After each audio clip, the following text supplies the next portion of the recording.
আজকে এখানে কয়দিন যাবত আমরা অনশন করছি, আমি অনশন করছি, আমাদের সহযোগিতাদের ডাকিনি।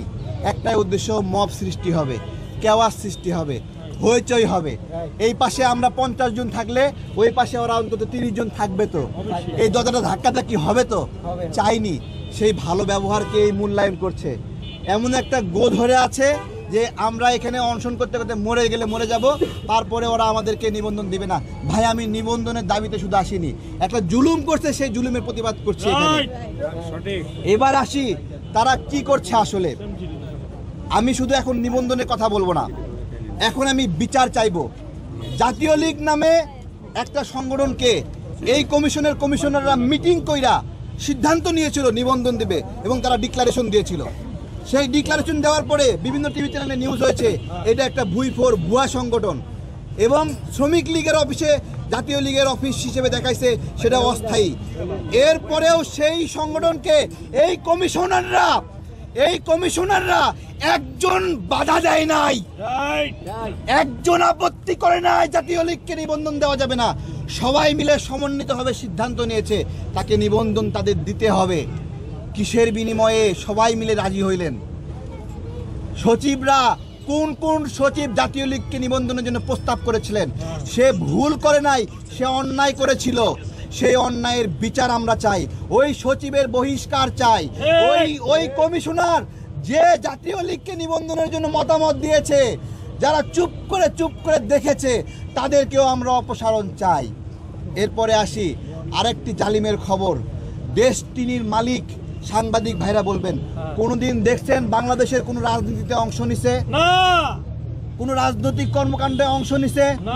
কোন রাজনীতি সে করছে? সে একটা বক্তব্য দিল, তার এই ডেস্টিনির ব্যবসা বাঁচাইতে একটা দল খুলতে হবে, সেই জন্য সে দল খুললো। দল খোলার ইচ্ছা হলো, দল খুললো। কিভাবে দল খুললো? আম জনতা নামের সাথে একটা আ লাগাই দিয়ে দল খুললো। বড় ষড়যন্ত্র ভাই। আম জনতা দলকে ঠেকাতে হবে, আ লাগাই দিয়ে দল খুললো এবং নির্বাচনে আবেদন করলো। আমরা বিরোধিতা করলাম, বিরোধিতার ফলে তারা আম জনতার পরিবর্তে আম জনগণ দিল। কোনো পার্থক্য আছে আম জনতা আম জনগণ? আপনারা কনফিউজ হয়েছেন না যখন ঘোষণা করছে আম জনগণ নিবন্ধন পাইছে? মনে করছেন না তারেক ভাইরা নিবন্ধন পাইছে? কত বড় জোচ্চুরি! এই রফিকুল আমিন কোনোদিন বাংলাদেশে রাজনীতি করেনি, এমনকি দল গঠনের পরে কোনো ধরনের রাজনৈতিক কর্মসূচিও এরা কোনোদিন দেয়নি। কোনো রাজনৈতিক কর্মসূচি না দিয়ে নিবন্ধনের আবেদন করেছে। এই নির্বাচন কমিশনের কমিশনাররা সেই দলকে নিবন্ধনের জন্য ডিক্লারেশন করে। কত টাকা নিয়েছেন? একজন উপসচিব, আমাদের কাছে তথ্য আছে, 2 কোটি টাকা নিয়ে এটা দফারফা করেছেন। 2 কোটি টাকা দফারফা করেছেন। এবং এই মিটিং হয়েছে হোটেল শেরাটনে বনানীতে। ওইখানে বসে এই সচিবরা মিটিং করেছে, কমিশনাররা মিটিং করেছে। 2 কোটি টাকার ভাগ নিয়ে তারা এইটুকু কমন সেন্স কাজ করছে না। একটা বাটপার প্রতিষ্ঠান 43 লক্ষ গ্রাহকের অর্থ চুরি করেছে, অর্থ লুটপাট করেছে। বেকার যুবকরা স্বপ্ন দেখেছিল কিছু বিনিয়োগ করে যদি কিছু ইনকাম করা যায়।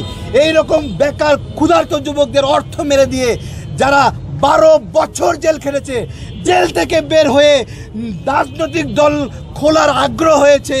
43 লক্ষ গ্রাহকের 1 টাকা করে হলে 43 লক্ষ টাকা ভাইয়েরা, 10 টাকা করে হলে 4 কোটি 30 লক্ষ ভাইয়েরা। এইভাবে 100 টাকা করে হলে কত টাকা হয়? যত টাকা লাগে তত টাকা মাঠে ঢেলেছে, মাঠে অফিস দেখিয়েছে, মাঠে কমিটি দেখিয়েছে, কর্মী দেখিয়েছে, দেখিয়ে এই নিবন্ধনের জন্য আবেদন করেছে। এত বড় জায়গায় বৈশা আছো তোমরা, হলো ফিডার খাও, দুধু খাও, টাকা ঢাইলে কমিটি দেখাবে, অফিস দেখাবে, দেখালেই একজন ব্যবসায়ীকে, প্রতারক ব্যবসায়ীকে তোমরা রোবট যে মেশিনে ইনপুট দিছে আউটপুট হিসেবে তুমি একটা কিছু দিয়ে দিবা, তাহলে তো রোবট নিয়োগ দিব। মানুষকে কেন নিয়োগ দিছে এখানে? কারণ মানুষ বিবেচনা করে, মানুষ সংখ্যা দেখে না, মানুষ বিবেচনা করে।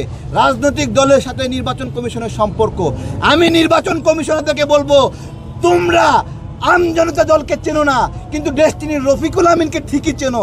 এত সম্পর্ক কই থেকে আসলো? এভাবে চিনলা কেন? রাজনৈতিক কোনো কর্মকাণ্ড করেনি, কিন্তু তোমরা এগুলো কিভাবে দিলা?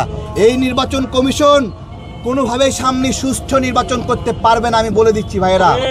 ভাই, এইখানে কারা চাকরি করে? 18 সালে এই ফেরেশতারা একটা সুন্দর নির্বাচন উপহার দিয়েছিল, তাই না? 24 সালে এই ফেরেশতারা আরো সুন্দর একটা নির্বাচন উপহার দিয়েছে, এবং এরপরে মেয়র নির্বাচনের সময় এই ফেরেশতারা এরকম আরো সুন্দর নির্বাচন উপহার দিয়ে তাপসকে এবং আতিক সাহেবকে তারা হলো মেয়র বানিয়েছে। এই হলো এদের অবস্থা।